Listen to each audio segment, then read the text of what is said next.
First order of business is a public hearing.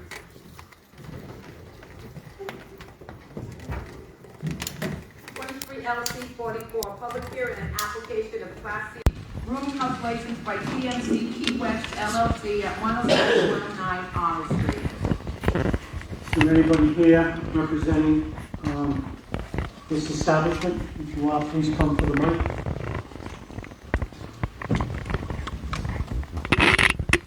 Okay. I'll make a motion to close the public hearing. Second. Motion by the chair, second by Councilman Thompson. All those in favor? Aye. Aye. Those opposed? The ayes have it. Agenda for Board of License Commissioners. 23 LC 44, application of Class C rooming house license by TMC Key West LLC at 107-109 Armour Street. Motion.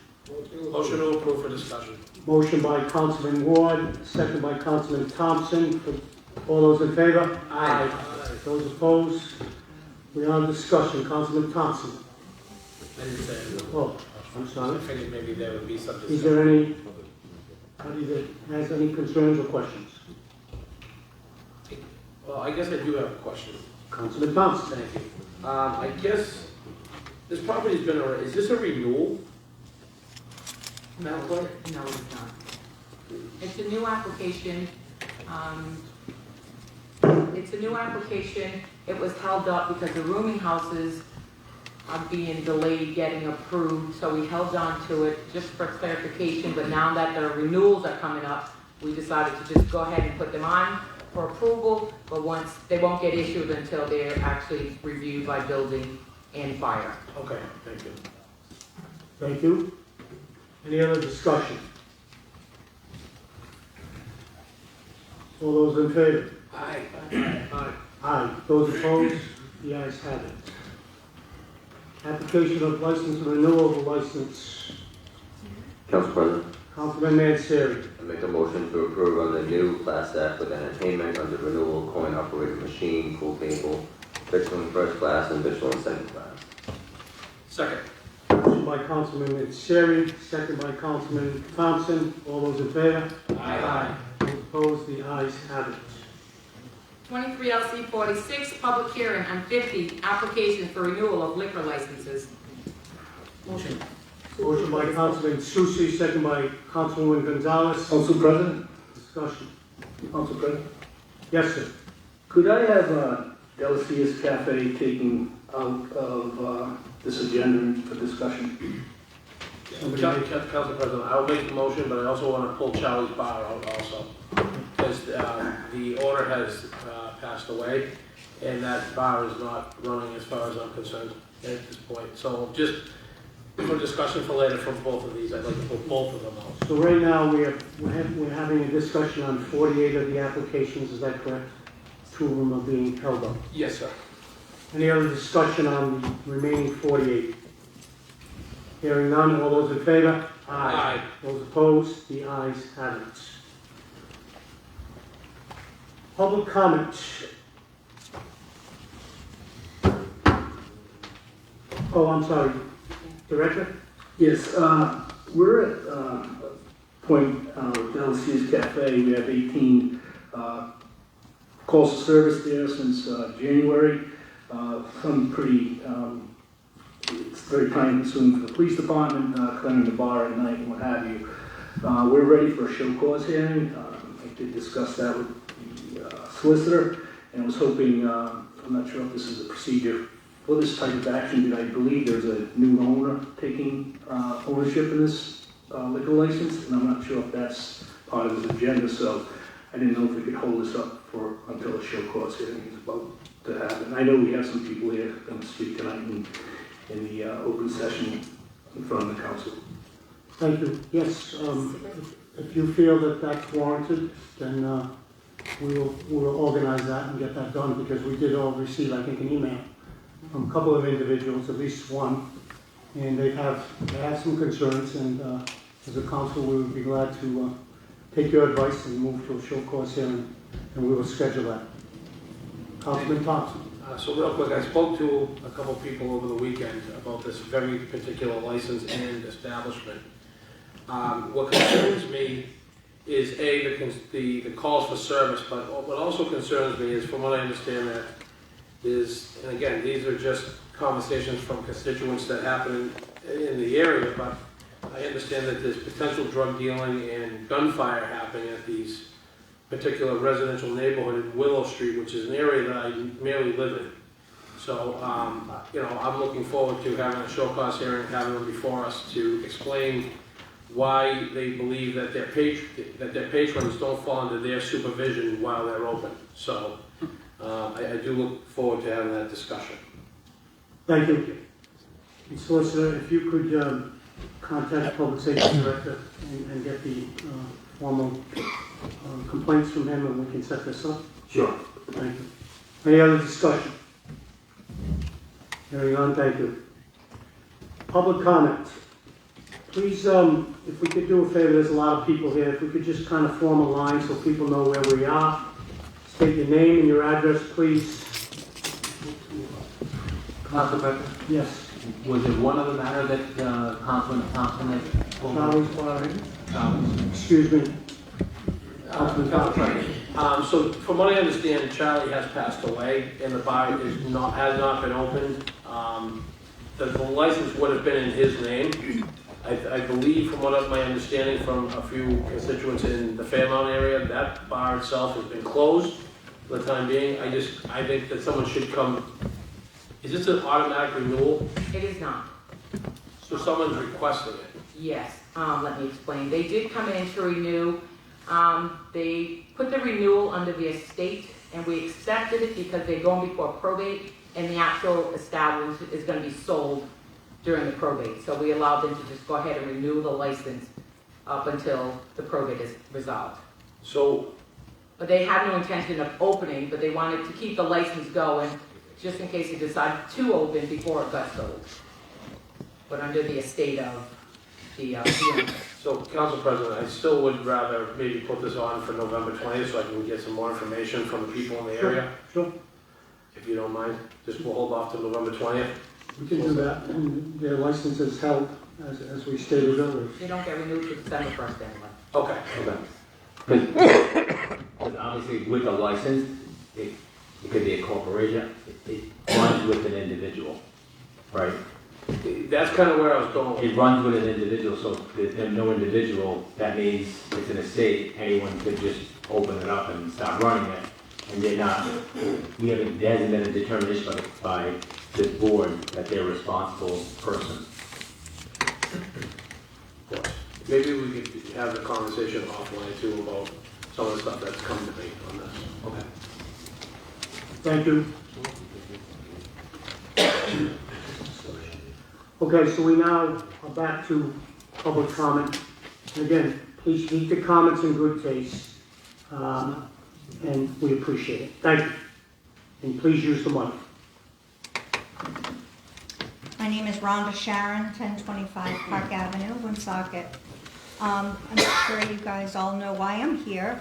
I'm hoping to encourage you, because the mayor's not here tonight, so I'm hoping to encourage you to request her to resign from her position.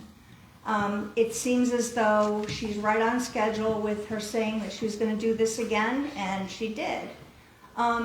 It's just costing us a lot of money to do this. And I mean, last year it was what, $150,000 in attorney's fees for both sides. We're paying more in attorney's fees than we are in her salary. This was not something she should have done. Now, we did get the check back, but that doesn't undo the deed. And there are still some extrapolatory costs with that transaction, attorney's fees and all that. And it's not like $500, it's like $8,800 from what I've found so far today. There's just too much. There's just too much. We can't afford her to have the checkbook. It's just not cool anymore. And with that, there's just been a lot of people calling me. I don't know how I got to be the designated person, but I would really encourage you to ask her to resign, because if not, we are fully capable and set up to set up a petition and ask for her removal. And it just would be look better on her resume that she left rather than we booted her out again. And I guess that's all I have. Besides, I still can't use the bathroom. Thank you. Thank you. Timothy Delisle, Woonsocket, Rhode Island, unhoused. I am still currently a member of Woonsocket's homeless population. On October 25th, on 146, a homeless man was hit by a drunk driver. This man was staying in a hotel that he was placed in for CES. There are no sidewalks over there. There has to be something better that the city can do for its homeless population. And I'm not just talking about me. I am one of the luckier ones. I don't have to deal with addiction. I don't have to deal with major mental health problems. There are people out there who are scared. They feel hopeless. They're desperate. Things like addiction and mental health and mental illnesses are just going to be exacerbated by the lack of help that they're getting. Even if the resources are there, people are in such a state that they don't know how to get to them. We need to find a way to get the resources to them. They don't know. And I can't do everything myself. I am in the minority. Nobody is as lucky as I am as far as being homeless. Everybody else has it so much worse than I do. So I stand here before you because a lot of other people can't. I implore this city to try to look and see what can be done. This problem is growing. People are going to die. I don't come here in anger. I come here pleading. This is a dire situation, and something needs to be done. We can't keep kicking it down to the state. We as a city have to do something first before it even gets to the state, because the state system is broken. But we as a city can do something if we try. But there hasn't been a lot of good effort done yet. And I just beg you to please put some effort into this situation, because the winter is coming. People are going to freeze. We can't afford to lose more people. No matter what kind of difficulties they deal with, they're all human beings, and they all deserve a chance to live and survive and have some dignity for a change. Thank you. Thank you. Appreciate it. Dan Gendron, 87 Allen Court. Good evening, councilors. I want to start by saying I'm not happy for the position that our mayor has put this council in with the actions of the most recent transaction. A little more than a year ago, the council that I sat on found ourselves in the same situation, or a similar situation. It was not a position that any of us wanted to be in. It was not something that we took lightly, and it was certainly something that we gave our full attention and all the resources that we could to make sure that everybody received a fair trial. The outcomes were what the outcomes were. The evidence proved what was to be done, and it happened. I'm just asking that tonight you begin this process with approving Resolution 23R-150, which is simply authorizing an outside counsel for an investigation into the Mendon Road debacle. I also want to applaud the solicitor because he is now in custody of that $1.1 million, and that hopefully it'll eventually be returned back to the city. But I'm sure, as all of you know, a deed transfer can't be erased. That deed transfer will forever stay there. It was sold to the city of Woonsocket, and you're not going to undo that transfer. You're simply going to sell it back at a net zero gain or loss. So it's not like we're unringing the bell. The money's coming back, hopefully, but we certainly cannot undo the egregious nature of what happened and the disregard for this council. So I'm begging you, as a citizen of Woonsocket, and as my counsel, I'm asking you to please take the opportunity, do an impartial investigation, and wherever it takes you, have the courage, the fortitude, and the brains to render the right decision based on the evidence and not on emotion. I thank you for your service, and I thank you for the consideration to protect me in a format now that I can't protect myself. Thank you very much. Thank you. Hello, my name is Nyla. I wanted to speak about the Nyla, what's the last name? Alicia. I'm sorry? Alicia, sorry, I have a soft voice. Your address, please. 587 Verge Street. Thank you. I wanted to talk about the issues with the Delicious Cafe. Not only is it incredibly loud, and as a pregnant woman, I'm not sure if you guys had wives or if you have been pregnant yourself, it is quite exhausting. And I can't sleep. I'm forced to stay up till 1 o'clock in the morning to be able to sleep. And if you don't know, that can cause miscarriage.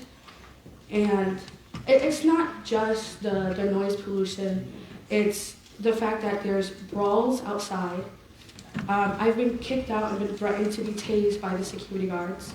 I've witnessed security guards be drunk, parking in our parking spaces, and seeing them purchase drugs off somebody else. There's just too much issues. I've heard gunshots outside, and my newborn's room is going to be right next to the window, and I fear that there's going to be a straight bullet coming in, and it's not like I can just pack up and move, and that's really expensive. And we've been told that they're not responsible for what happens outside of the club.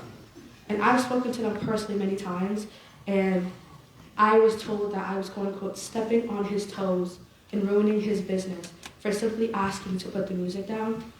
So it's just, I've seen them overserve alcohol to people who are falling over not even 45 minutes of being open. It's just incredibly stressful, and to hear people screaming, I have to wear earplugs, and even over the earplugs, my bed is vibrating. And I work a lot. I work 10, 11-hour days. I work over 80 hours a week. I'm exhausted, and I just would like this issue to be fixed. That's really all. Thank you. Thank you. Appreciate it. Good evening, Gregory Rice, Coventry, Rhode Island. Nyla is actually my tenant. I'm the owner of 583 Willow Street, and for the better part of a year, I've been dealing with 19 other tenants in the property that are worried about their safety, their security, and their quality of life. This establishment is a cancer to the community, and it's done nothing but cause violence, havoc, and civil unrest.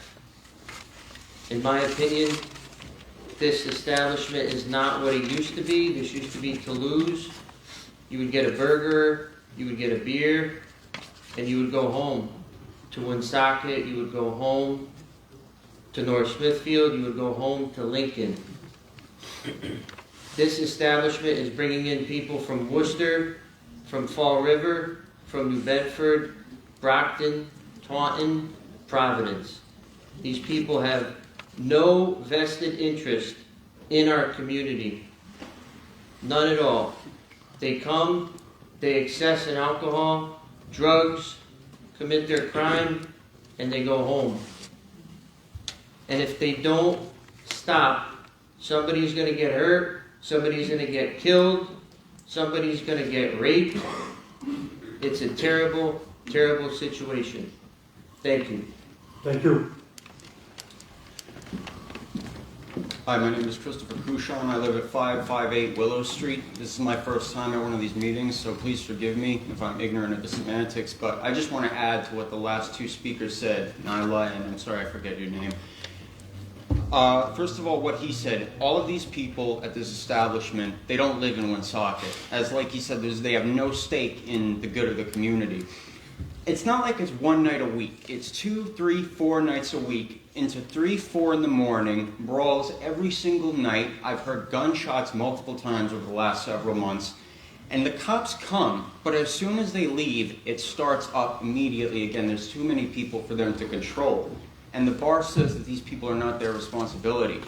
I'm up there with my window open on the 3rd floor. It's right below my window across the street. I feel like I need to arm myself. I'm as rowdy as the next guy, but everyone has their limits. And this is insane. It's like the Wild West. And I do care about this city, believe it or not. I mean, that may sound strange to some people, but I like it here. And I like to keep it, if I have a say, then I'll use it. I like to keep it peaceful. And that's all I have to say. Thank you for listening. Thank you for your service. Thank you.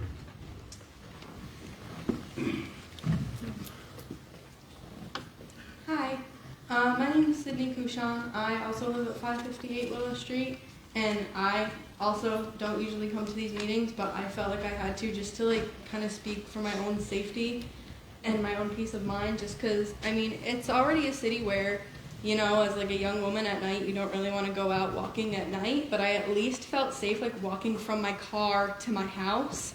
But now I don't, because we live directly across the street from this place, so it's constant, like the cops are always there, and there's always people just like parked right in front of my house with their headlights on, like there's people at the window. I don't want to say I've seen drug deals, but like that's what it seems like to me, because there's always people pulling up and leaving, and they're right in front of my house, and I never know who any of these people are. There are people parking in my assigned parking spot in my lot. There was a girl changing her tire in my lot the other night, drunk. There are drunk drivers. Someone hit someone's car, like just maybe a month ago, someone hit someone's car and got arrested for being under the influence, or I don't know, that definitely happened like within the past year or so. But then there was another incident where someone hit someone's car on the street. But you can't park on the street, and then people park in your parking spot, so it's kind of like, what do you do?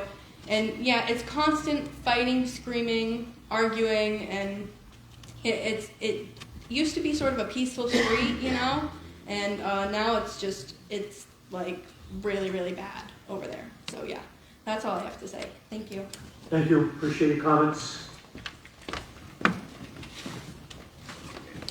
Hi, my name is Richard Bernier of 257 Manville Road.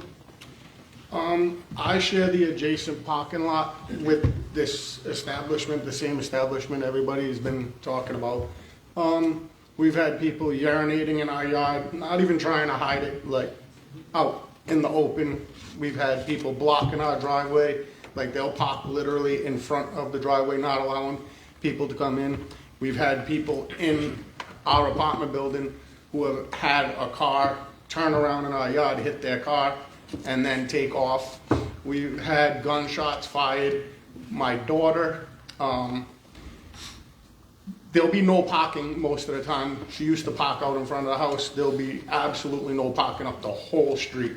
My daughter will drive up the street as far as she can and park, but now she's scared to come home from where she parked. When I say there's lots of violence going on there, it's beyond anything that anybody in this room would feel is acceptable for your family to live there. And I just hope that something can happen to not allow this establishment to continue what's going on. Because it's my kids that are near this gunfire. It could be somebody else's kids who potentially get harmed by gunfire. And that's where I drew the line. Everything else, I would have just turned a blind eye to, but when there's gunfire out in front of my house, I draw the line there. Thank you. Thank you.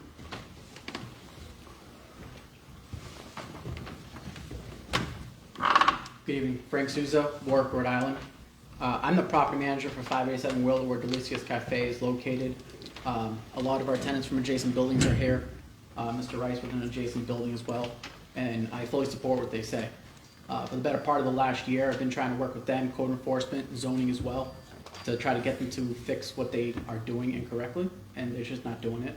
I have officially served them with a termination of tenancy effective December 1st. So I just want to stand up here and say I don't see a need in renewing their license because their tenancy won't be in effect after December 1st. Thank you. Thank you, I appreciate your comments. Michelle Stabor, 139 Ray Avenue. I appreciated that Dan Gendron spoke to the council. Most of my comments are really towards the citizens here. As an American citizen, a Rhode Island citizen, and a Woonsocket citizen, I am saddened and dismayed at the lawlessness being perpetrated by those in charge and by the citizens themselves, as we've just heard. I am saddened and dismayed by the tolerance of such behavior at every level of society. Our founding fathers birthed this nation at great cost and made this a constitutional republic. We are not a democracy. A democracy is a pure majority rule, and it usually leads to communism where there's no individual freedom. We live in a republic, which means we are ruled by laws and principles, without which there can be no freedom.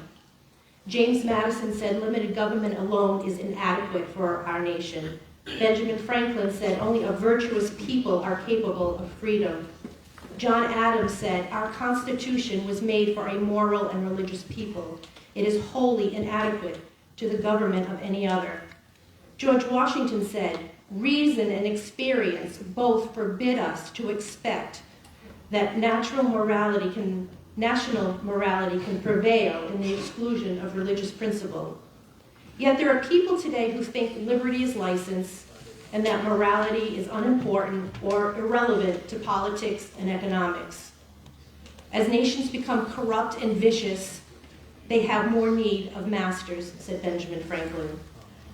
The alternative to Americanism is what has continued to condemn most of the human race to live as slaves throughout history.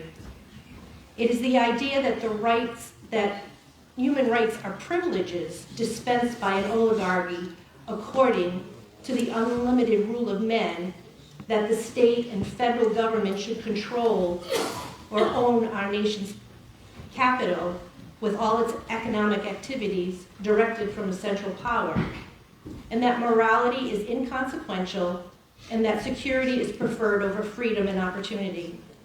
Our nation, state, and city continue to be steered off course, and the principles that led to American greatness are being cast aside, maligned, and flat out being lied about. As we continue to argue amongst each other about democracy, Nazism, communism, socialism, left and right, we do so in ignorance, not understanding the historical context of these words and letting the redefinition of them divide us. We are abdicating our responsibilities and unalienable rights fought for by our forefathers for security, for handouts, and for not having to think for ourselves. We have handed over oversight to people who are happy to take over and make decisions for us. We don't vote. We don't know who our senators and representatives are. We don't pay attention to school committee meetings or city council meetings. Most remain clueless about how we're supposed to govern ourselves. And most think that democracy is good. Why have I started with this history lesson that I credit the John Birch Society for? Because we need to be reminded of the truth of our foundation, because it's crumbling rapidly and maybe even beyond repair. Our federal government is not enforcing existing laws. It is using the judiciary to make laws instead of interpreting them. It is using unelected bureaucrats to make policy and attack political opponents. The state of Rhode Island recently used emergency powers to force citizens to take an experimental vaccine or lose their jobs. It restricted our gatherings and movement and forced us to cover our faces. Governor Raimondo gave unelected bureaucrats in the Rhode Island Education Department mandating powers over our local school curriculums that are rewriting history, sexualizing children, and undermining the family and parental authority, which effectively takes the decision of what our children learn out of the hands of the local school committees, who are threatened with the withholding of funds, vital funds, if they don't comply. And finally, we now see in our city the rule of law being attacked. The cities are ignorant of their own city charter and how it puts guardrails on the decision-making of our elected officials with checks and balances in place so as not to allow unilateral power in the hands of any one person or body. Because the citizens of Woonsocket have been complacent and uninvolved, they have been led to take sides in accusations of personality politics instead of demanding that our elected officials act with integrity and follow the charter. Complaining and personal attacks have led the way over principle and the rule of law. We cannot and should not sit back as spectators and wait for someone else to make the decisions, for someone else to hold our elected officials accountable. Remember, we are the people. We are sitting back and just complaining. The city charter has been violated again. I call on the city council to lay out the facts. I call on the city solicitor to guide us as to what our options are for remedy. It is irrelevant that the money has been returned. When a leader of a community proves over time their inability to work with others and continues to make decisions that are out of line with the governing document they are sworn to uphold, and instead of taking responsibility, attacks the people who call into question their error, it is time for new leadership. I call on the citizens in this city to be responsible citizens. Only 25% of the eligible voters in 2022 voted. We should be ashamed. If the citizens of Woonsocket continue to stay home and not be involved, then we will never have a well-run city, state, or country. And by the way, Woonsocket, there's a special election for Congressional District 1. Let's send a balanced delegation to the House of Representatives in Washington by voting for Gary Leonard. There's no excuse to send an unbalanced delegation to Washington. Thank you. Thank you, Ms. Stable. Any other comments? Please come to the podium. Hearing none, we'll move on. Approving corrections to the minutes of the regular scheduled meeting October 16th, 2023. Second. Motion by Councilman Susi, second by Councilman Manseri. All those in favor? Aye. Those opposed? The ayes have it. Consent agenda. I would like to make one correction. Under communication, presentations to speak with elected officials under mine. I'll just make that land purchase on Mendon Road, not Cass Avenue. Under mine. That's another section, okay. Thank you. Can I have a motion to approve? Motion. Motion approved. Second. Motion by Councilman Susi, second by Councilman Manseri. All those in favor? Aye. Unfinished business.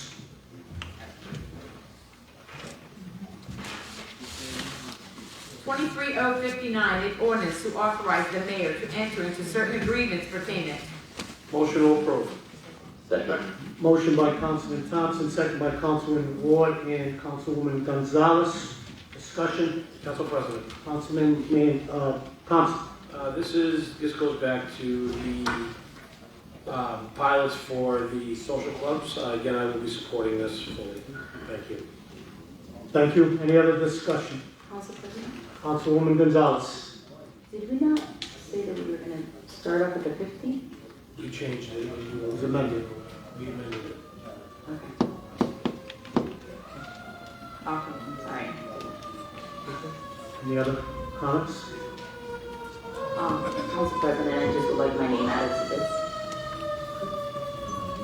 Any other discussion? Roll call, please, Madam Clerk.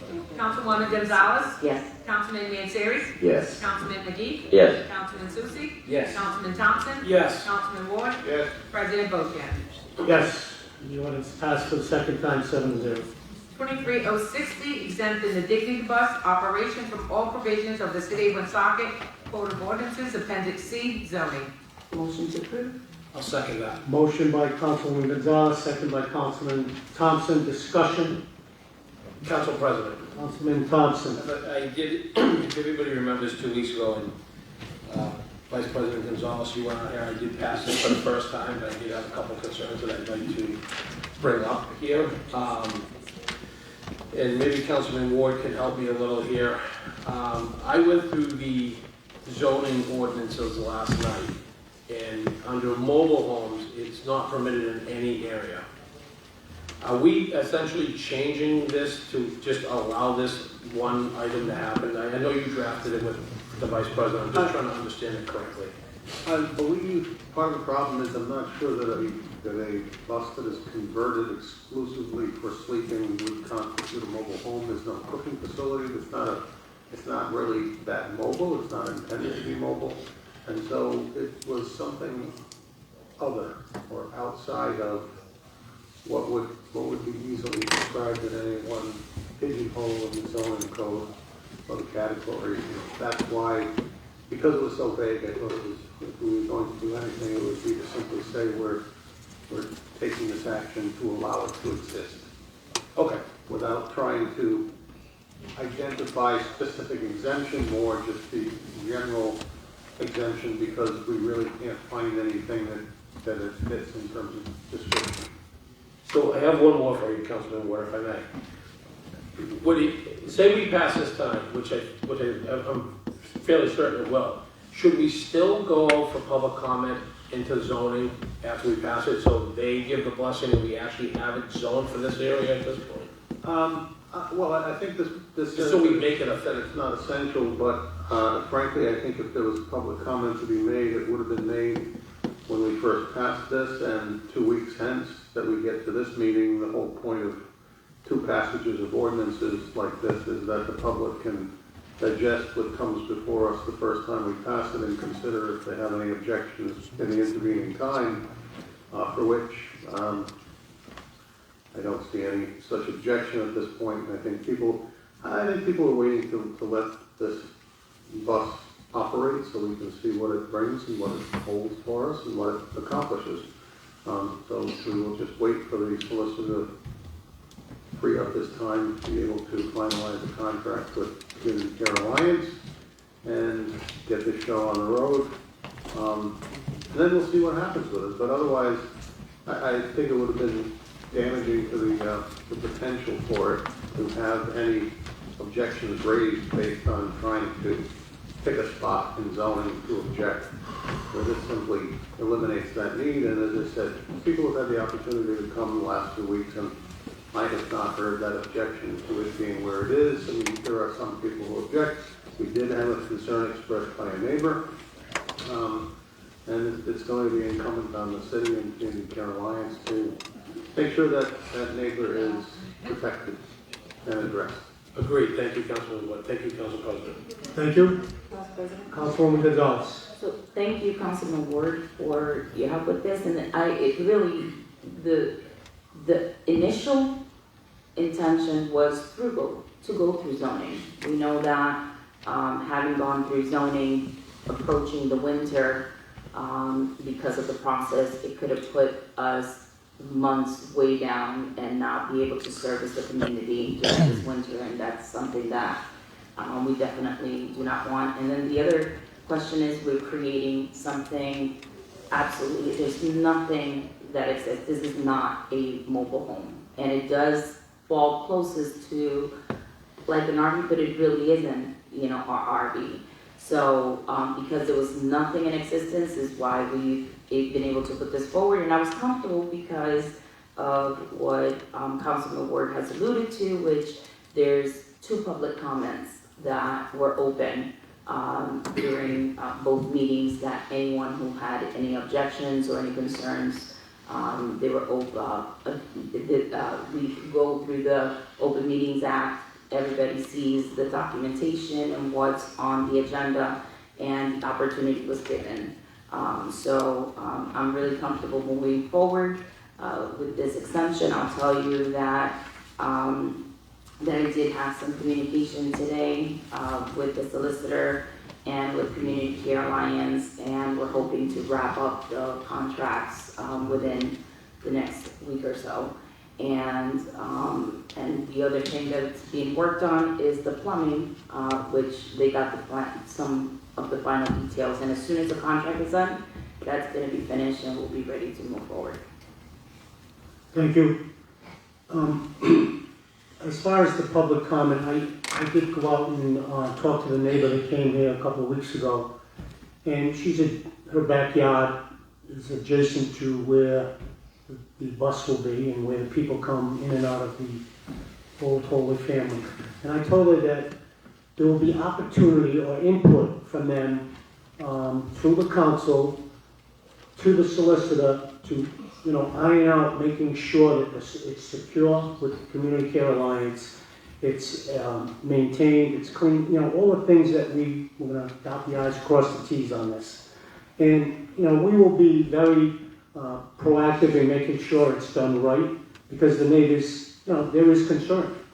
But as Councilwoman Gonzalez said, and as we've heard at many meetings about the crisis in the homelessness issue, this is just a step in the right direction. I think it's something we're going to do for a year, and hopefully it's successful. And if there's problems or things that happen, we'll amend as we go, and we'll go from there. But I think it's a step that we need to take amongst other steps, and we'll be discussing that further. Any other discussion? Council President for the second time. Councilwoman Gonzalez for the second time, if nobody has first time. Just for, That's good. just for the public, so they're aware, we've already installed some cameras. So there have been already some security measures that have begun, but we've also been still consulting with the source from Florida, who has been running the bus for a really long time, and they have a lot of safety advice that has really, and protocols that have really worked for them in their state. So we're hoping to institute a lot of that. Thank you. Any other discussion? Hearing none, roll call, Madam Clerk. Councilwoman Gonzalez? Yes. Councilman Manzeri? Yes. Councilman McGee? Yes. Councilman Susie? Yes. Councilman Thompson? Yes. Councilman Ward? Yes. President Bozia? Yes, and the ordinance passed for the second time, 7-0. 23061, an amendment of Chapter 17 entitled Traffic of the Code of Ordinances, City of Woonsocket. Second. Motion by Councilman Ward, second by Councilman Thompson. Discussion. Councilman Ward. Just to reiterate the point of what this was about, it has to do with providing for a parking space adjacent to a home for a person who has a qualifying handicap to get a handicap designation for his parking. It is for on-the-street parking, for which, frankly, I spent quite some time looking for regulations and restricting. We found none. The current ordinance had 5 other locations that had been listed in the past and were used for the same purpose. And in the interest of allowing this person to park closer to his home on a street where there is no off-street parking, Councilman Thompson and I drew this up and submitted it, and hope that we can get the support of the council to provide this relief for this particular resident. Thank you. Thank you. Any other discussion?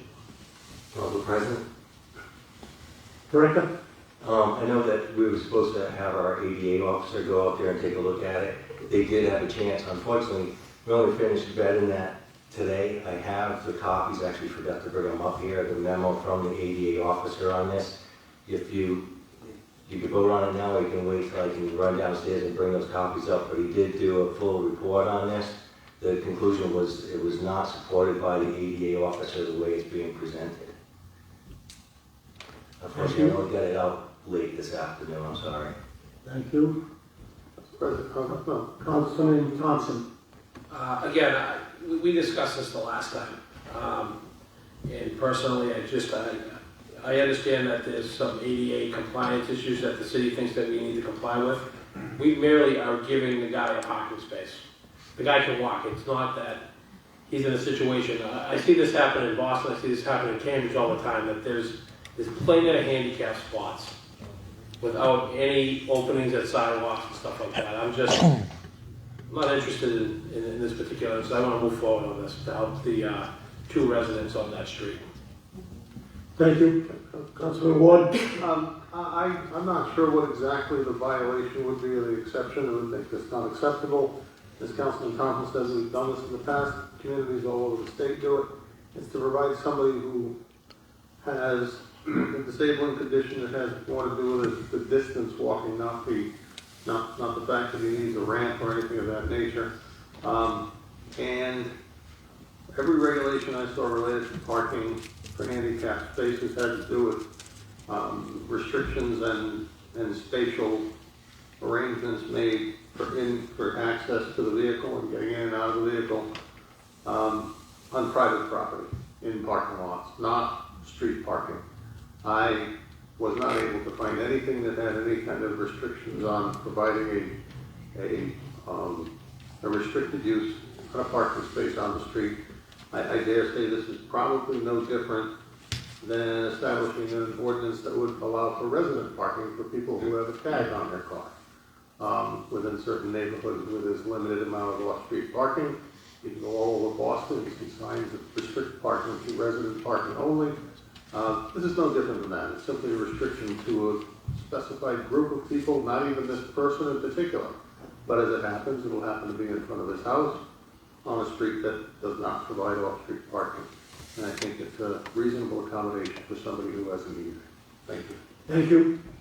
Councilwoman Gonzalez. So I'm obviously in favor of someone receiving, a handicap parking if they need it. And if it's before us, obviously, is that they need it. But my question would be, I'm sure the people that need it would be very grateful and thankful that we're able to pass this. But would someone, let's say they move and someone come in, would it be an issue later if someone says, well, this is not ADA compliant? Can they come, after the city, for not complying to whatever the regulations are for ADA? Councilman Ward? I'm not sure exactly what ADA compliance is for on-street parking. If you're talking curb cuts, those are usually accommodating for crosswalks, not for people who have a handicap parking sign in front of a particular location. And frankly, if I look at this, I can remember when the 542 Prospect Street came before the council, the house has a ramp going up in front to the front door, but the spot was designated to accommodate the van that allowed for easy access to offload the wheelchair in order to run it up the ramp to get it to the house. There was no accommodation with curb cuts in the middle of the street. And in that case, actually, they had off-street parking available, but it wasn't convenient to roll a wheelchair all the way back around to the front of the house, and so the city provided a space for the convenience of the resident that was not detracting from the ability of other people to park on the street, but simply allowed a convenient spot at the place where the ramp to the house came out and made it easy for them to get in and out of their home. And I suspect others in this case may have been similarly situated. And that's why, or it could have been in 309 Summer Street, one of those two streets in the north end, it did happen. And so I just think, I'm not sure there is any ADA compliance issue here. I'm not sure what it is, and I'd love to hear it. I'd love to see it in writing in statute or regulations, but I'm guessing I wouldn't be able to find one. Thank you. Any other discussion? Councilman McGee? Yeah, I know, obviously I before this also, the last time we talked about it, we were talking about if it's not that person parking there, if it's somebody else. So I'm curious on what the ADA found that they didn't agree with, Director. I guess we kind of need to see that sheet, I would think, before we make a decision and become liable for something. That's what I'm thinking. Director, in your best summation of what they came up with, your ADA compliant, what was their main concern, if you can? It has to be, it cannot just be for that one person, so they looked at it for any ADA compliance that a vehicle parked in there, and has to have a 5-foot drop-off zone between the vehicle and the curb cut, and a regular parking space at being 9 feet, that puts vehicles sticking out about 14 feet out into the roadway, leaves about 8.5 feet left for vehicles to pass by. And so they did take a look at all that. The 309 Summer Street that was mentioned, that still exists. What's convenient for that location is that there is a curb cut right at the corner. So anyone using that parking space, the curb cut, it's the sidewalk opening, not a curb cut, is right there. The other locations that were listed on the Rathburn, Emerson, George, Prospect Art, we went out there and looked at each one of those. They no longer exist. One other location that's not on there is on Goulin Avenue. And again, it's marked off with the signage, doesn't have any striping, but has a ADA ramp at the intersection that is adjacent to the spot that was reserved for the parking. Thank you, but I'm a little confused. You said that they're gonna park perpendicular to the curb, to be sticking out in the road?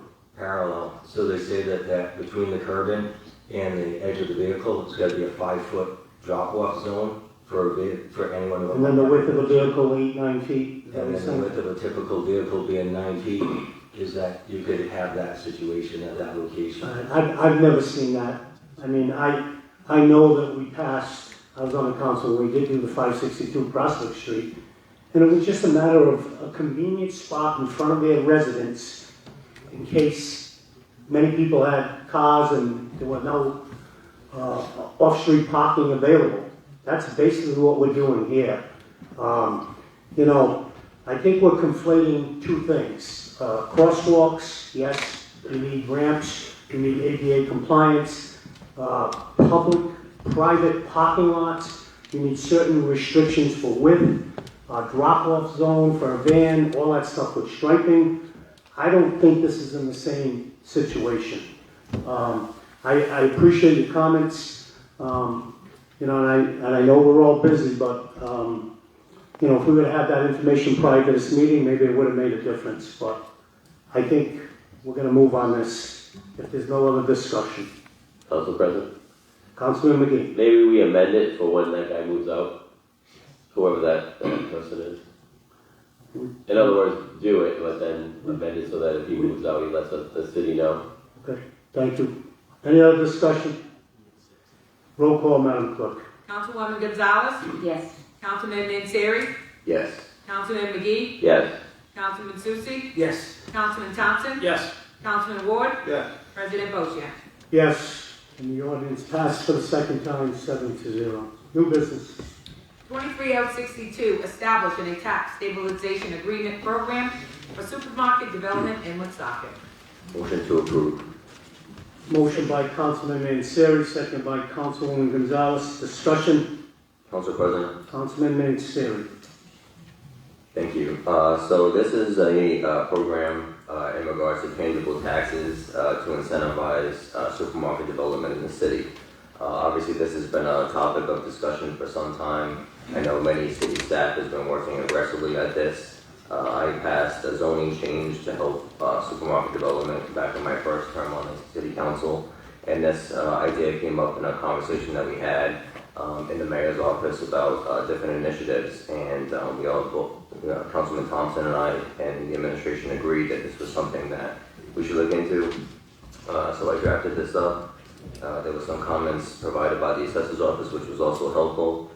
This will apply to entities looking to bring 10,000 square feet of space, and there will be a seven-year program that will be phased in. So for the first two, they'll have no tangible tax. For the next two, 75% abatement. For the next 2 years, 50%, and then the 7th year will be full tax bill. This also will not apply to the $50,000 that's currently exempted by the state, so this will be in addition to that. And the program will sunset after 2 years to evaluate the effectiveness of it. So I see that as another tool that we can use to market the city to hopefully provide more food options for people in the community, which obviously they clearly support. So with that, I hope that my council colleagues will support it. Thank you.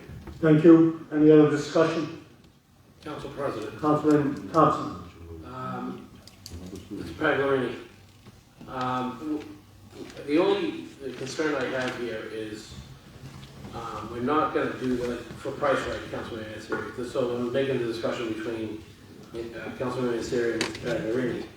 What is price right basically paying a year in tangible taxes?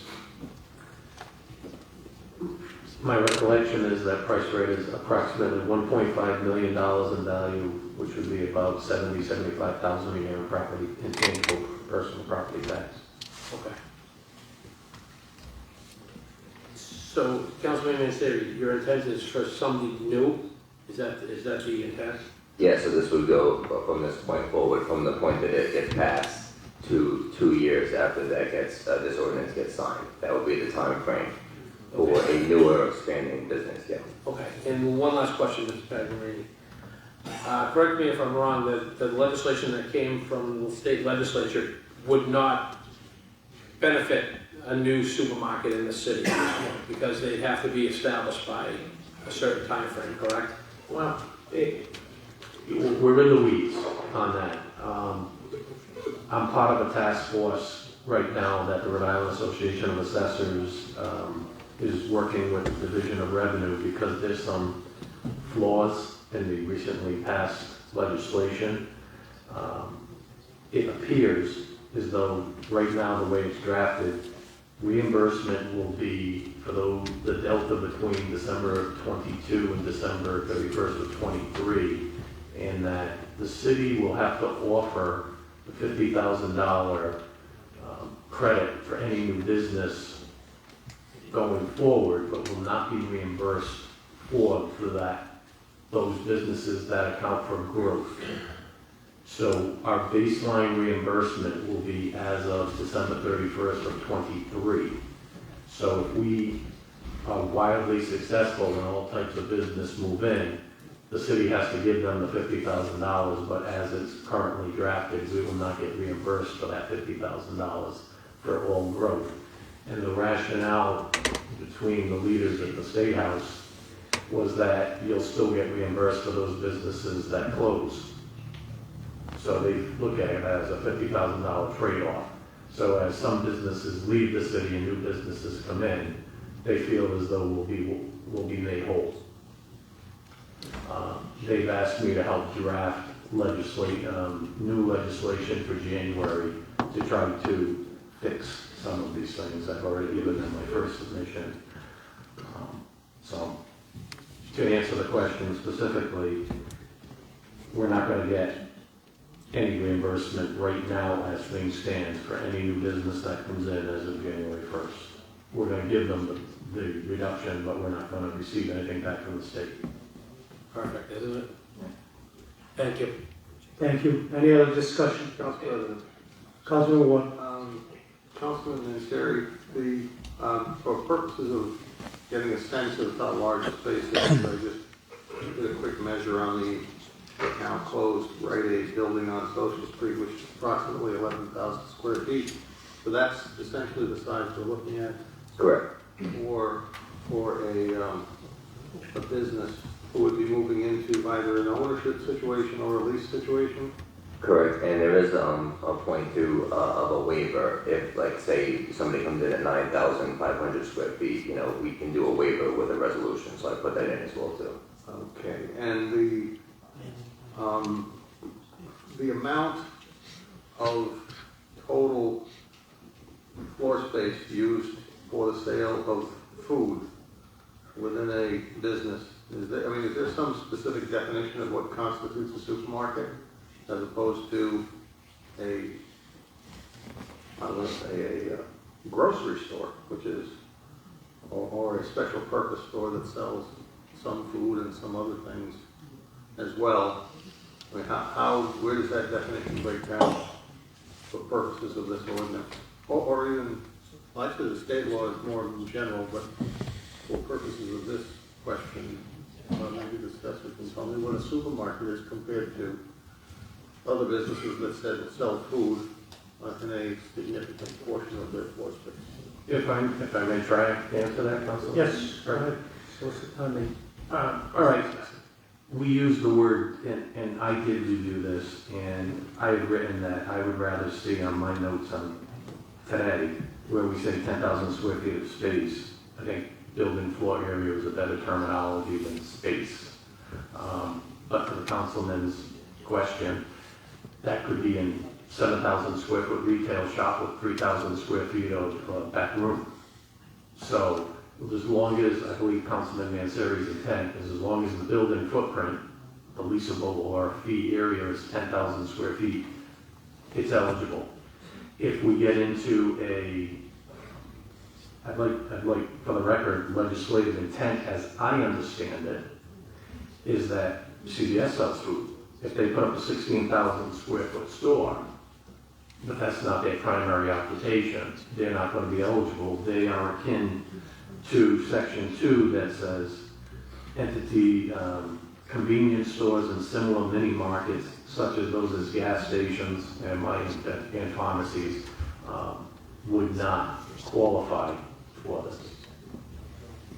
So it has to be a grocery store per se and of size, 10,000 square feet, so that it's not the little mom and pop convenience store that's it's to attract a more substantial grocery store. As we all know, the city's been classified as a food desert. So this is the councilman's intent to try to motivate somebody in. Thank you. Councilman Ward, you done? Councilman Ward? Yeah, no, I'm still trying to figure out how thick the thread is that can go through that needle. I'm also. Quick question. Councilman Susi. When it comes to the smaller mom and pops and so forth, they're already pretty much exempt because of the $50,000 exemption out of the state, so it doesn't really apply to them. It'd be close. It'd be close, but I mean, it's not. It depends. Yeah. You know, just like everything else, the price, somebody new who moves in, the refrigeration, a deli section, I mean, it gets expensive quick. Yes. But 50,000 will take most of the existing mom and pops out. And a $50,000 reduction on 1.5 million for price rate is gonna save them like $2,500 in tax. They're gonna go down to 1.45 million. So. Thank you. Councilman McGee. Just thinking about this, I know that there was an announcement that we're going to be getting a supermarket, so I don't know if we want to go and discount if they're coming anyway, kind of thing, you know. And I also sometimes feel that the people that are existing, it's like not really fair to them either. So that's kind of, I'm really not in support of it. Thank you. Any other discussion? Councilman Ward. Just one more comment. I listened to Councilman McGee. I guess I'm trying to think what out there qualifies anyway. I'm not sure. What would qualify as it exists today for this, if it were coming in new? Good.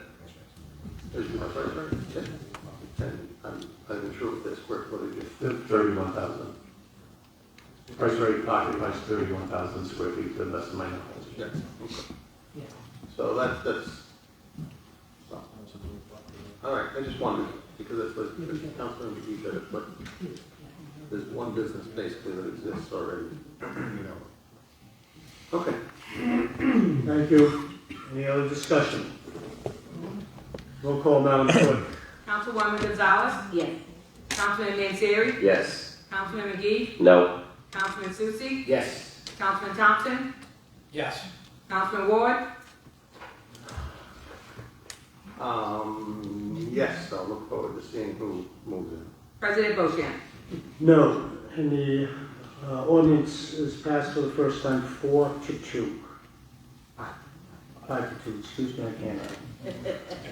23063, amended Chapter 2 entitled Administration for Personnel Notification. Motion to approve. Second. Councilman Thompson.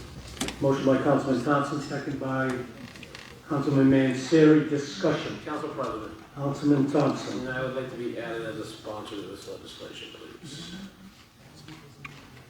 Any other discussion? Council President. Councilman Manseri. For the benefit of the public, this is a small change to the notice for the city council pertaining to city personnel. So it simply says that the personnel director shall forward all appointment letters received to the city clerk upon receipt by the mayor and/or directors and/or department heads. And it just ensures that the city council is informed as to who the staff is and what job they are doing, so that we can best serve our constituents as to who can assist them with whatever issue they're having. So it's a simple notification ordinance. Thank you.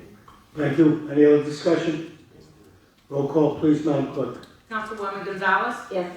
Councilman Manzeri? Yes. Councilman McGee? Yes. Councilman Susie? Yes. Councilman Thompson? Yes. Councilman Ward? Yes. President Boccia. Yes, and the ordinance passes 7-0. 23064, amending Chapter 2 entitled Administration for monthly financial reports. Motion to approve. Second. Motion by Councilman Thompson, second by Councilman Manzeri. Discussion. Council President. Councilman Manzeri. So this is a change for the monthly reports to include the general public as well as the city council. The reports will now be published on the city website, so the general public and council members can access the reports at any time. As of right now, the reports are only available on the council docket, so therefore if somebody wanted to see a report from 2021 or 2022, you'd have to go and find the specific agenda and pull it out of there, and I don't feel like that's the best way to be transparent in terms of the general public having access to the reports. It also will add economic development, status of new businesses, grant applications and awards concerning or connected to any and all federal, state, and other third-party programs, and also add city homelessness data to the reports. Thank you. Thank you. Any other discussion? Hearing none, roll call, please. Councilwoman Gonzalez? Yes. Councilman Manzeri? Yes. Councilman McGee? Yes. Councilman Susie? Yes. Councilman Thompson? Yes. Councilman Ward? Yes. President Boccia. Yes, and the ordinance passes 7-0. 23R145, authorizing the cancellation of certain taxes. Motion to approve. Motion by Councilman Thompson, second by Councilwoman Gonzalez. Discussion. Council President. Councilman Thompson.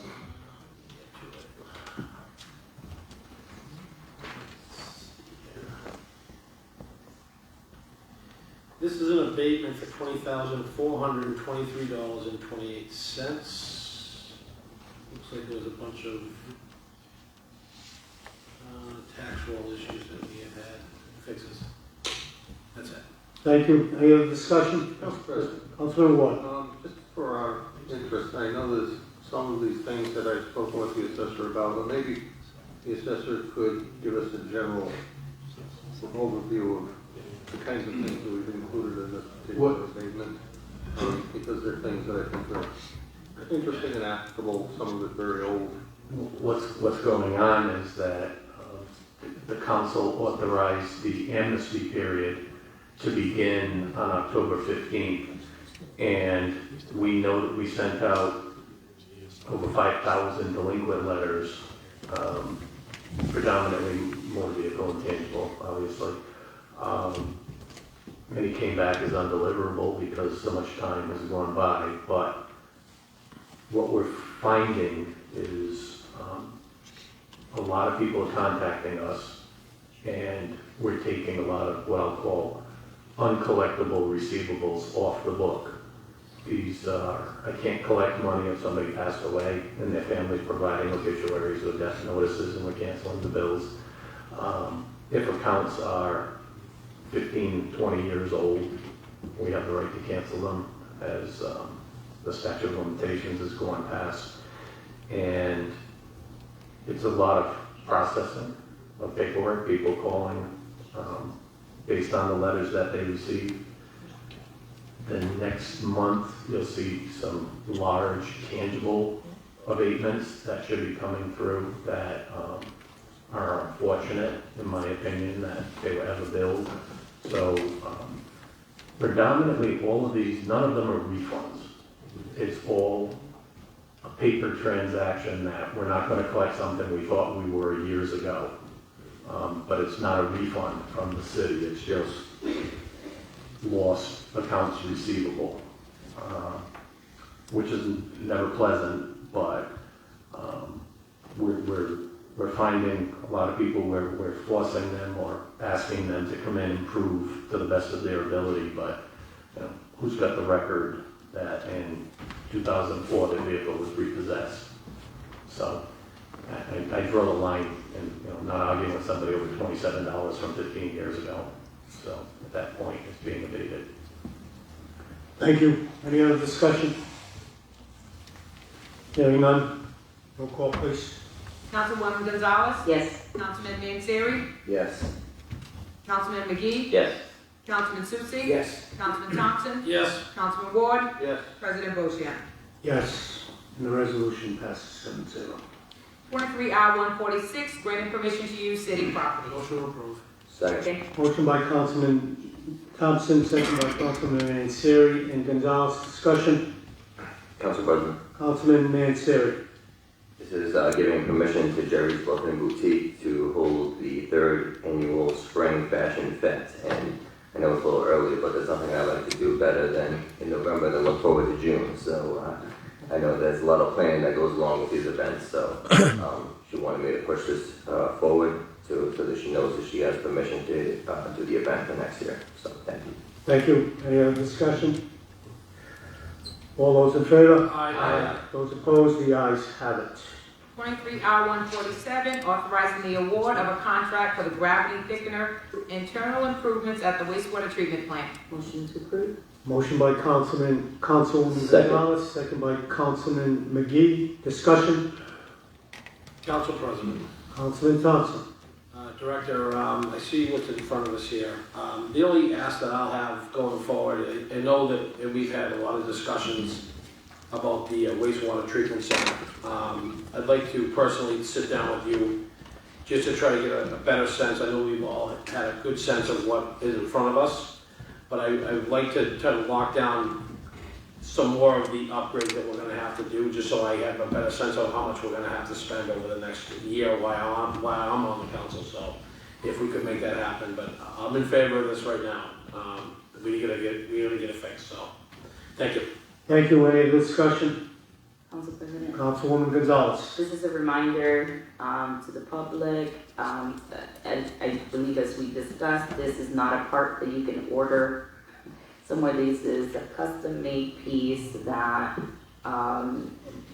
it has been made clear that we can't do without. So sometimes when they look at the number, they see, that it seems, quite large, but we've had many conversations about this, and I will definitely be in favor of this. Thank you. Any other discussion? Hearing none. All those in favor? Aye. Those opposed? The ayes have it. 23R148, authorizing award of a contract to sell gravel 3 inches minus fill in common borough. Motion to approve? Motion by Councilwoman Gonzalez, second by Councilman McGee, and the chair. Discussion. Council President. Councilman Thompson. I do have some concerns, and again, I probably should have caught this early on when we were discussing it, Director. The only thing I find a little backwards here is are we sending this out for bid, and we're telling the bidders what we're taking for this? I mean, it just seems a little backwards to me. I know that we should send it out, that we're sending it out for 100,000 yards, but should we be putting the price on this resolution at this point, or is it just known that's what we're selling it for? I'm just curious. Yeah, no, so, I mean, this is a minimum of what we'll take, okay? So if 3 companies wanted this material and they wanted to pay more, they would be, we will entertain that, and that happens, believe it or not. But also, we don't want to price ourselves out of the market. When it puts us in a situation where we can't move it now. Exactly. I understand that. It just, when I looked at this at first glance, it stuck out at me. I'm like, we're telling the people that are bidding how much we're willing to take. It just stuck out at me a little bit, so. Yeah. So that's, it's basically market value for this right now, in this economy, which is not good.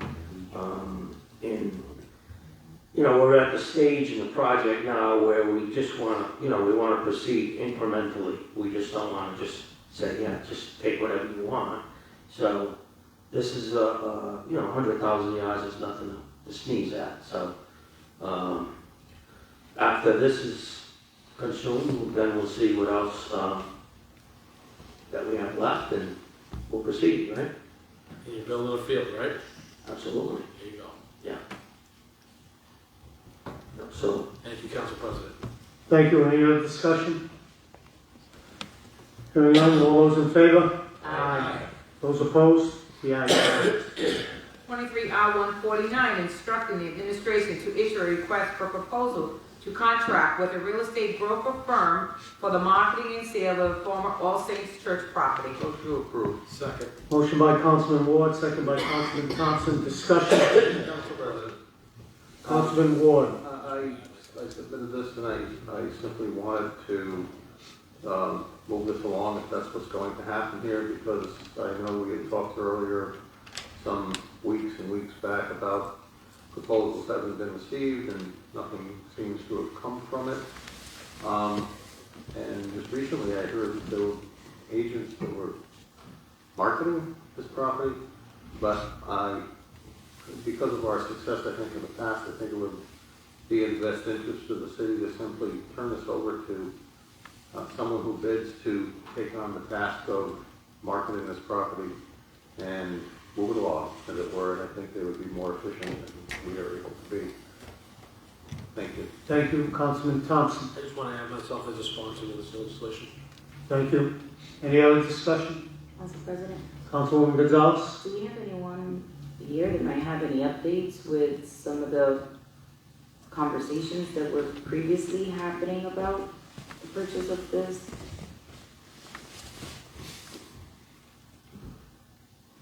Solicitor? Solicitor, do you have anything to add? I don't. Okay. Thank So you. we're not currently under any negotiations? No, I have not personally been involved in this particular property, but I have not heard of, Okay. since, actually, like, probably more a few couple months since we talked about this. Thank you. Any other discussion? President? Councilman Susi? Yeah, I'd like to maybe put a requirement in that whatever we do get after we hire someone, and that the council sees those proposals as they come in. Well, I guess the point here is that the solicitation in section 3 mentions the administration will submit to the city council a copy of all those responses and a recommendation for approval by resolution. So we'll get a chance to evaluate everything that comes. So, and, it's fairly common practice that whenever these situations occur, the council has an interest in knowing what the plan is for the property, not just getting rid of the property for a price. Thank you. Any other discussion? Council President, Councilman Manseri? I also support moving forward on this. I know the city staff has worked hard to try to sell this, but I do have to respect, for the colleagues that I work with and how hard they work and the effort that they put in. And I think it would benefit the taxpayers greatly, and the city residents, quite frankly, to find the best use for this. Hopefully to get our money back and have the property properly marketed on the multiple listing service as well as many commercial websites, so that we can ensure that it gets the most amount of marketing to attract the most amount of people that are interested. So, thank you. Thank you. Any other discussion? President? Councilwoman Gonzalez? So the only thing I would be thinking about, since no one is here to talk about any of the conversations that have happened before, can we exempt any negotiations that might have begun that are not coming through the agent? If, let's say, we end up selling to a buyer that has already begun the conversation. In my opinion, is they are free to bid on this once we put it out for an RFP. We're not tied in with anybody as of right now, that we know of, right? Correct. So, No, I'm only talking about the fees, because there would be a fee associated with there's a finder's fee for realtors. Yeah, I think we can, if I can respond, this is just to put it out to the brokers, and then they will submit that. So once we award it to a broker, then we can have that discussion with the contract. thank you. If I may, Councilwoman, are you saying that you want to exclude the two bidders that we already have, that the broker can't claim them? Yeah, well, that's pretty much, because if we've already are having conversations and you hire a broker to be able to find someone, and if if we end up selling to the two, any one of the two that we're talking to, I don't see why we should have to pay a fee, a finder's fee to, once, because we already have those conversations that have begun.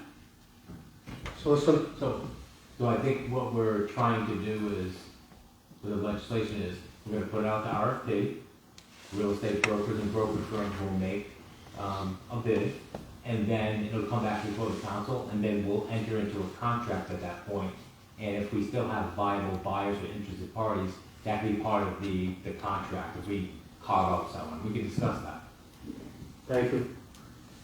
Any other discussion? Hearing none, all in favor? Aye. Those opposed? The ayes have it. 23R150, authorizing the engaging of counsel for an investigation of the purchase of land located on Menden Road, plat 353, lots 1 and 32. Motion to approve. Second. Motion by Councilman Ward, second by Councilman Thompson. Discussion? Councilman Ward. I submitted this legislation simply for the fact that in order for this council to deal with the issue at hand in the most effective way possible, and knowing that should there be any necessity for an independent assessment, though we have been receiving lots of documents and information from the administration through the solicitor's office, the solicitor is not really here to evaluate the legality on behalf of the council, because his employment requires him to serve the council, the administration, and all of the other departments and agencies.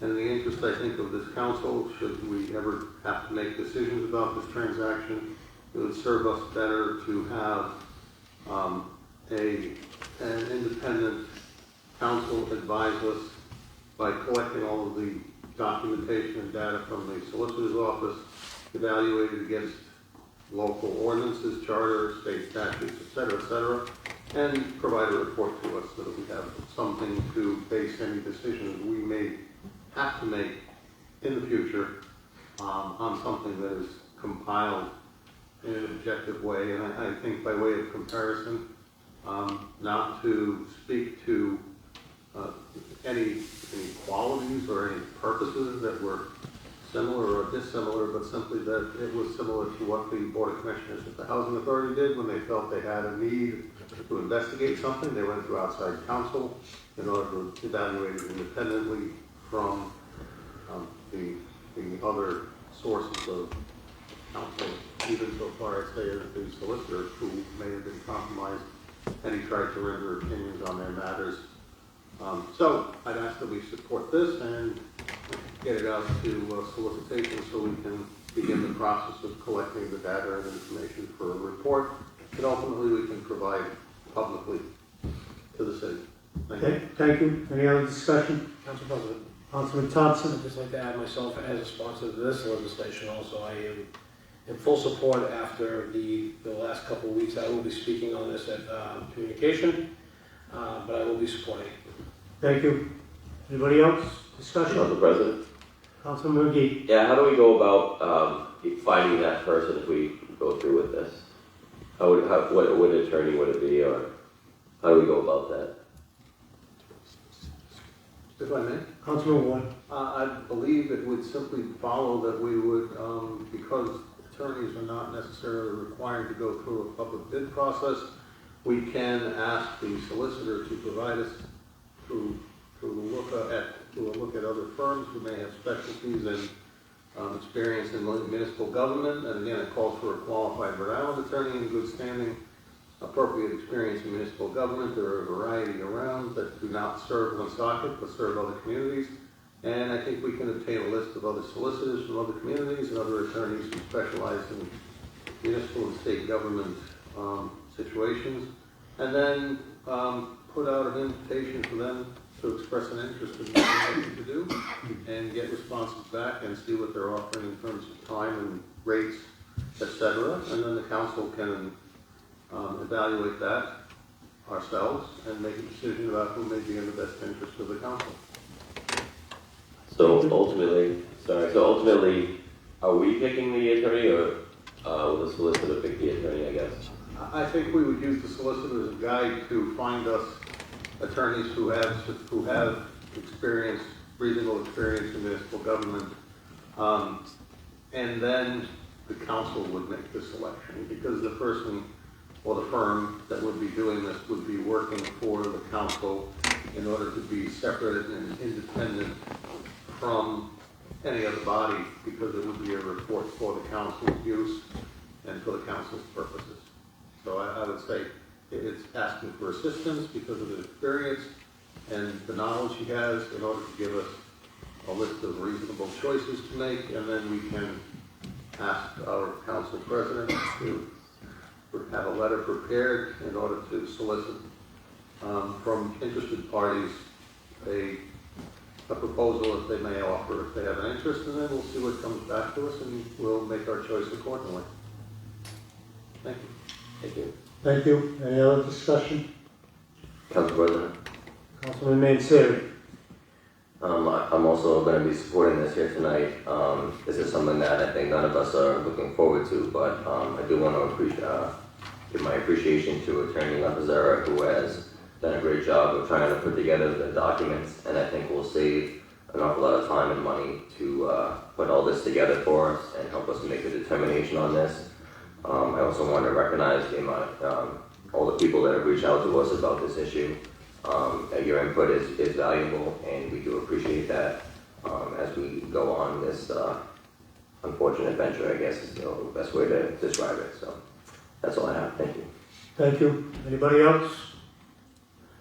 All those in favor? Aye. Those opposed? The ayes have it. Presentations to speak by the public and elected appointed officials. To speak by the public. 23P46, a request of Public Works Director to address the City Council regarding the following item. 1, River's Edge Dog Park.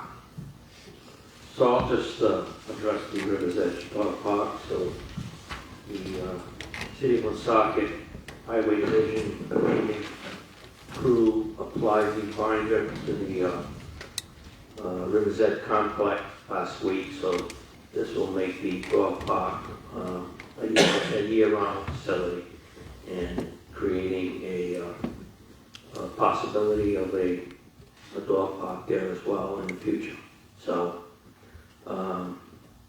it's just the first course down, the binder course at this time. So it'll make it plowable in the winter. So when we get around to it, when all the streets are done, then we'll eventually open this up, plow it, and open it up to the public. So, any questions? Director, I did drive in there today. Thank you very much, and thank you for the Public Works Department and their crew for doing a great job getting that done. The only thing I noticed, obviously, when you paved something that was gravel, the speed of the cars are a lot quicker. That's going to be open possibly year-round, correct? Because it wasn't open year-round before if we had a dog park. Right. Yeah. Okay. So maybe we got to look at possibly either signage or speed bumps, because I can see or envision in warm weather when there's a lot of people down there. I mean, a couple of cars went by me today and it was like, okay, slow down. And it's just the nature of when you pave something, as you know, whether it be a city street or whatever. Yes. Just a food for thought. Thank you. Councilman Ward. Sure. I just wonder, only because I haven't had a chance to see that, how deep into the paving going? Is it going all the way to the end of the concession stand where the circle is? Yeah. Okay. So it's going to be an entire paving of the roadway?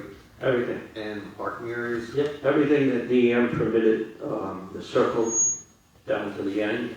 Right. It's all done. Some parking areas that they... I mean, I know you must know where I'm going with this. If there was an animal shelter that was put in there with a modification to the existing structure or a replacement structure or however that would get done, right. There is access to the area with a paved road that would allow for a year-round operation, because otherwise you really can't put something in there if you can't have access year-round.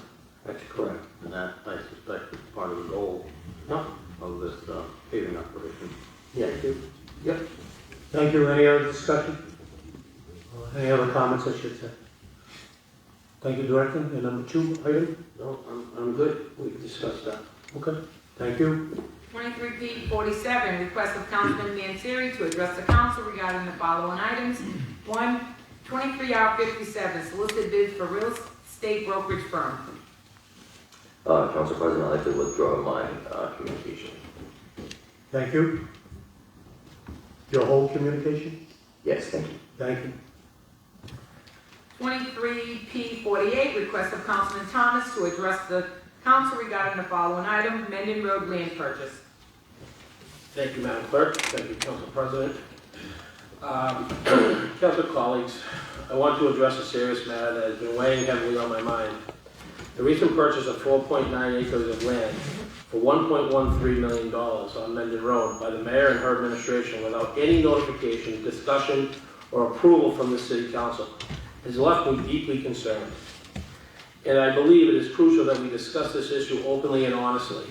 First and foremost, I want to express my dismay at the fact that we, the council, were completely excluded on every aspect of this purchase. As members of this council, it is our responsibility to oversee every penny that is spent in our city. Yet we were kept in the dark, and I find this unacceptable. This is not the first time that Mayor Baldelli-Hunt has displayed a willful and complete disregard for our role as decision makers. The previous council faced similar challenges, with the mayor regularly ignoring the city council's authority in creating and implementing city laws. This pattern of behavior is troubling to me, and it raises serious questions about the transparency and accountability of our local government. And as elected officials, I resent being put in the position where our integrity and transparency is called into question. What is particularly disconcerting is that we were not made aware of the transaction until it was already completed. According to our city charter, all purchases or contracts in excess of $100,000 shall not be awarded until approved by resolution of this council. That did not happen. Our city charter also requires the city solicitor to approve in writing all contracts. That too did not happen. Lastly, the charter lays out the mayor's duties are as follows. Chapter 4, Section 3, duties enumerated. I'll just go through a couple. To see that the laws and ordinances are enforced, that's A. C, to keep the council informed at all times, that's C. And D, to recommend to the council such measures as he or she may consider necessary or expedient. I won't get into the rest of them. This unauthorized $1.13 million land purchase is clear and blatant violation of these charter provisions. This is not a mere misstep. The fact that the funds are in the process of being returned does not make this problem go away.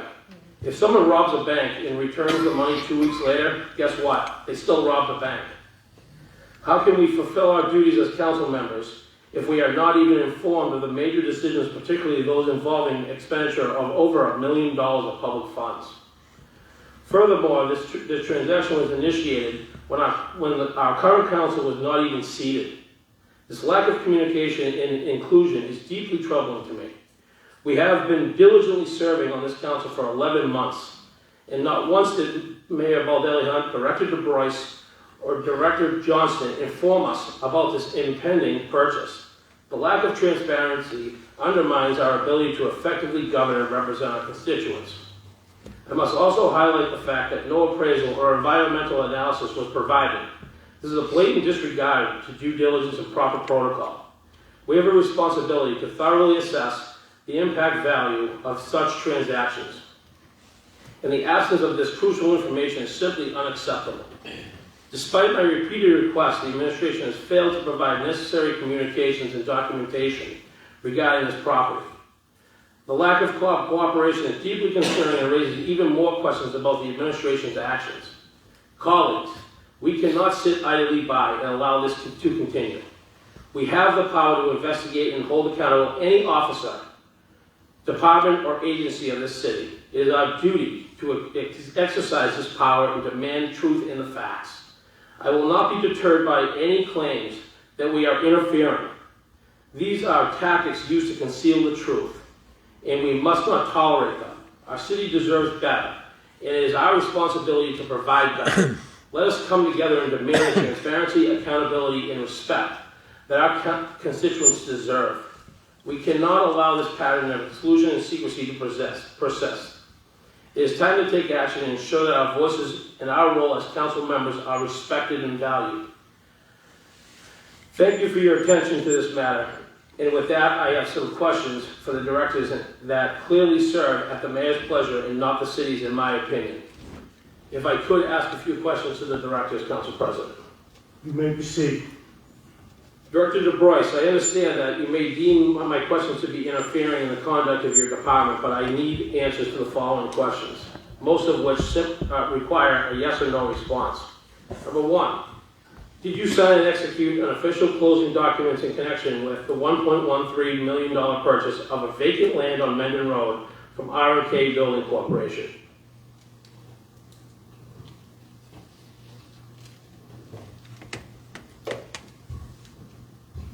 Councilman, I will answer that Wednesday night for you. Okay. Did you communicate to the city's closing attorney that you had all the necessary approvals and authorities to enter into the transaction? Again, I'll answer that Wednesday night for you. Are you aware that the city charter provision that requires the city solicitor to review and approve in writing all contracts? Again, I will discuss this Wednesday night. Interesting. I guess I'll move on and I'll wait till Wednesday to ask these questions. I find that very interesting, though. I'll move on to Director Johnson for the same questions. As Finance Director, do you understand that pursuant to the city charter, you are responsible for supervising and being responsible for the disbursement of all monies and having control over all expenditures? We can have the discussion at Wednesday's meeting.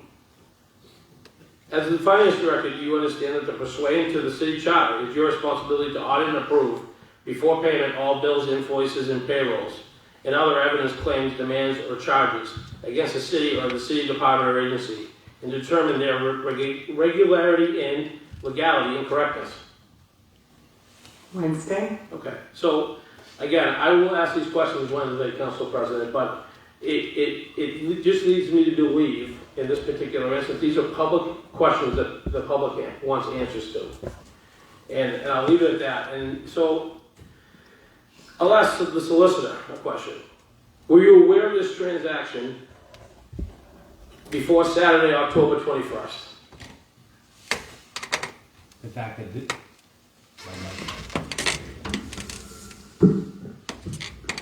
I was not aware that a closing occurred. Thank you very much for your answer. I have one last question. Director D'Agostino, were you aware of this land transaction before Saturday, October 21st? No. Thank you, sir. I have nothing further, Council President. Thank you. 23P49, request of President Beauchamp to address the council regarding the following item, land purchase on Mendon Road. Thank you, Madam Clerk. I don't have anything prepared as eloquent as Councilman Thompson, but, you know, I'm just going to say, as a councilman for the last 11 months, but prior to that, 11 years, I take the job seriously, and I appreciate all the emails, the calls, some good, some bad, some ugly, all of them, right? And I addressed ones that I thought needed to be addressed when they were respectful. Others I didn't because they were not respectful. But as a councilman, as every one of us up here sits, we should get answers to questions without being told you're interfering in a public forum as this. And I can appreciate the directors deferring to Wednesday because we gave them that opportunity. But at a council meeting, when you're just asked a direct question, it's our right to ask that question. So you can choose to do it Wednesday night, but those questions will be answered. And some of the questions that I wanted to ask tonight, will be Wednesday night too. The most disappointing thing that I found is that as a councilman and as a friend, an associate, close friend with the mayor, none of this was talked about. To me, to the people that it should be talked about, which is the Director of Public Works, the city solicitor, and that's a problem. I mean, just the perception of this whole deal, if you never were involved in politics and you were just looking from outside, stinks. And we can't have that.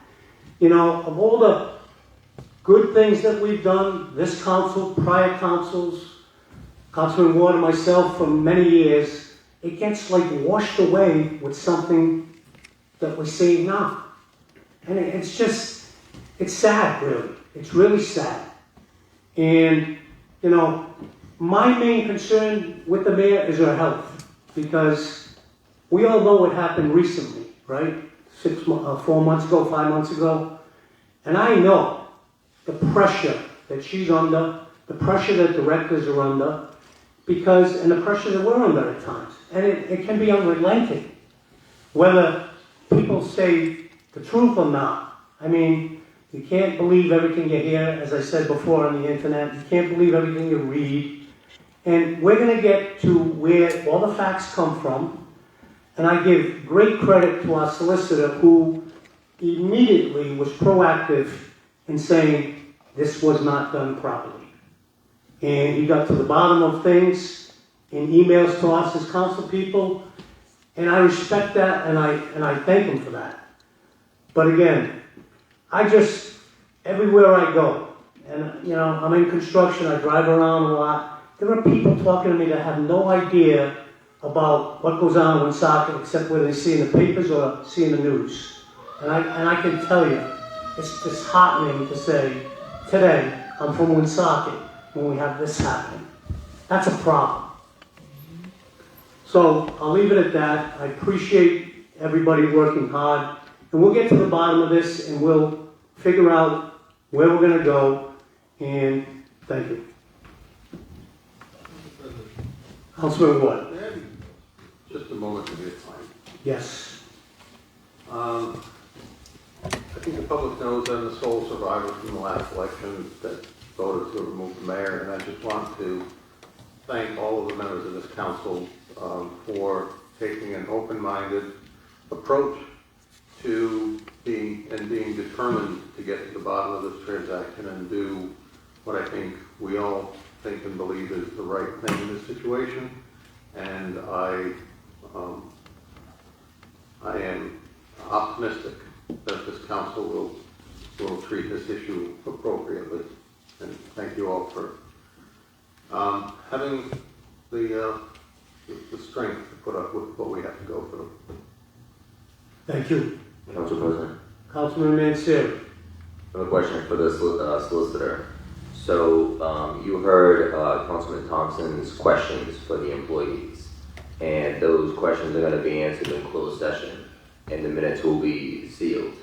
However, are you saying that the answers that come out of that session are not going to be made public in a hearing or in another format? I mean, I'm not understanding the point of the executive session.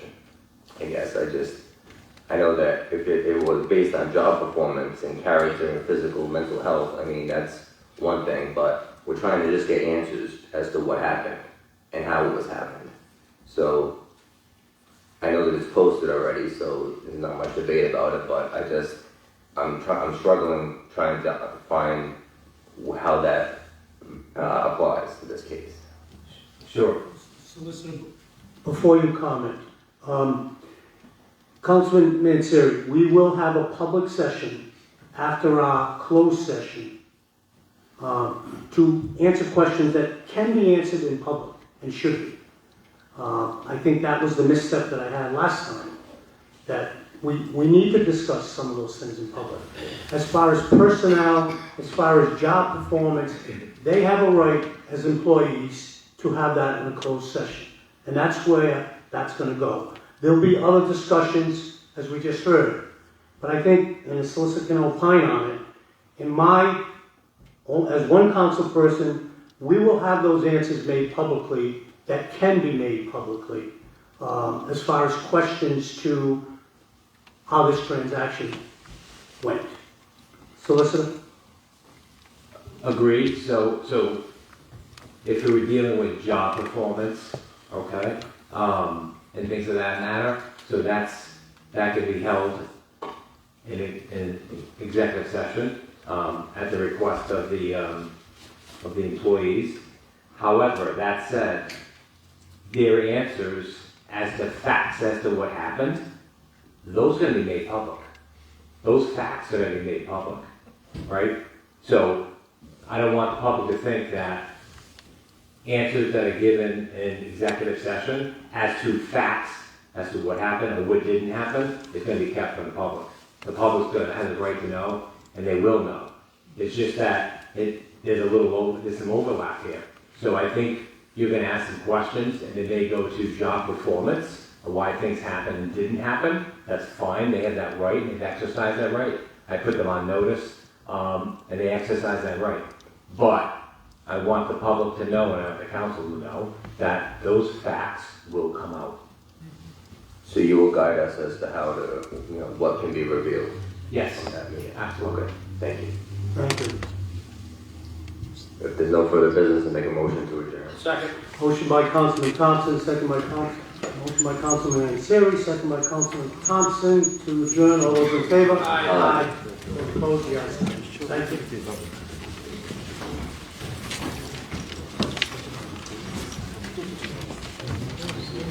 You got a minute?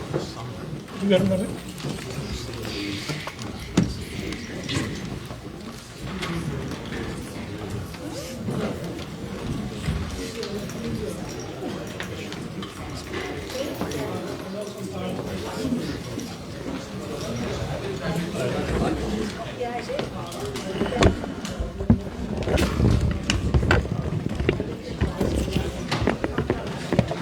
Ma'am, excuse me.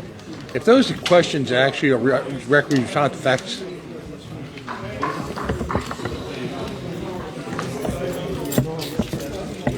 excuse me. Ma'am, the questions you were asked had strictly to do with facts revolving around a situation. Did you or did you not break the law? Did you not misrepresent the trust of the taxpayers of Woonsocket? What are you hiding? There should be something here. That's all. What are you hiding? I'm the press. I get to ask questions. Could you escort me to my new office? Interesting, citing the protection of the police when you're the one who probably broke the law.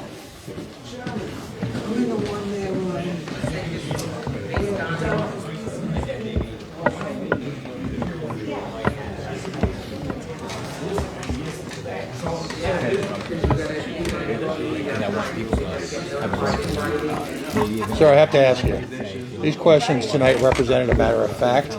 They do not represent any actions of you in terms of your personal assessment as an employee. Why not just simply answer the questions? Why always the secrecy? What are you hiding? Did you break the law? Did you break the public's trust? Why not simply answer the questions for once? Why hide behind a very tenuous interpretation of employee law? Well, folks, that's what you get here in Woonsocket. You're live on the air right now. It's all a secret.